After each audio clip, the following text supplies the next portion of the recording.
This past weekend marked the end of the 2016-17 PGA Tour season, and what an ending it was. Xander Schauffele wins the Tour Championship, becoming the first rookie to ever do so, but it was Justin Thomas who stole the spotlight, winning the FedEx Cup, and of course that $10 million bonus that comes with it. As Jordan Spieth said afterwards, dinner is on him all of next season.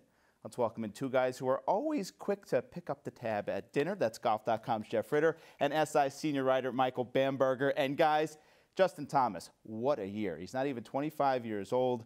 5 wins, a major, Michael, a FedEx Cup title. What impressed you so much, or the most, about Justin Thomas this season? I think the most impressive thing is that he's a young kid. He's not accustomed to being where he is. He started off hot. He got cold. It would be easy to lose one's confidence, just like when we're playing. If we start off well and then we go south, it's kind of hard to right the ship. He righted the ship in a really significant way, which tells us something about him, that he dug deep and he found something, because he could have just coasted on to the finish line, but he didn't. He did the opposite. Yeah, Michael points that out. He didn't back his way in here. As you see the numbers, the $9 million there, of course, in those earnings. That doesn't include the $10 million annuity bonus that he got from the FedEx Cup. So $19 million this season, Jeff. He played his way to this title, really earning it, didn't he? Yeah, I mean, you look at his record throughout the year, too. It's not like he's a guy that just got hot at the end of the summer. I mean, this started last fall with the wraparound schedule, winning in Malaysia. But even going into this year, you could have made a case that Justin Thomas was best known for being Mr. Malaysia. That was his second win on tour. That's really all he had going into the calendar year. But he just kept on going. He wins twice in Hawaii, wins the PGA Championship, wins a Fall Series event. And so start to finish, he really was the player of the year. And for me, that's the most impressive thing, is that this doesn't look like some hot streak. This looks like a guy who's here to stay.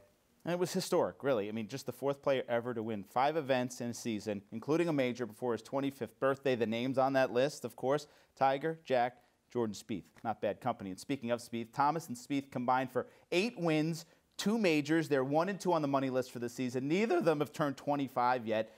We've seen guys like Jason Day, Rory McIlroy have big years, Jeff, but then fade a little bit. Do you think JT and Jordan Spieth are going to have a little more staying power, a little more consistency over this stretch here? Oh, I think Spieth has done enough. We know he's established himself as a star in the game, if not maybe the star of this next generation, given what he's done over these last few years.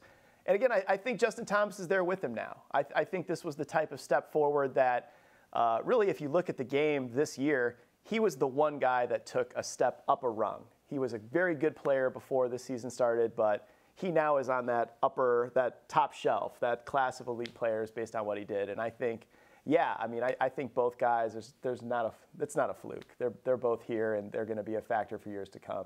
Michael, what do you think? Is Thomas deserving to be in that Spieth caliber at this point? Well, that's up to him and time to decide. Of course, that always goes without saying. But I will say, if you look at the history of the game, the guys with real staying power do not have that fast twitch swing like he has. They're much more like Julius Boris, Jack Nicklaus, Phil Mickelson, not Tiger, Ernie Els, Vijay Singh, something that's a little bit more languid. The only really world-class player who stuck around for a while with a speed that fast would be Nick Price, and even Nick sort of came and went quickly. It's so built on timing that swing, and the timing's got to be so perfect. I think it's very hard to sustain.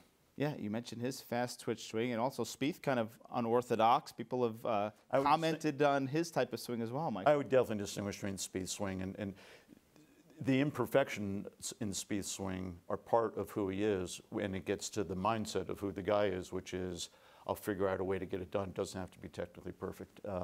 Whereas this guy needs to be completely on for it to all work together. I wish him all the best, and he's been a joy to cover, and he's great in the press room, he's great with fans. But it's a very first swing, and it's a swing that could lend itself to injury.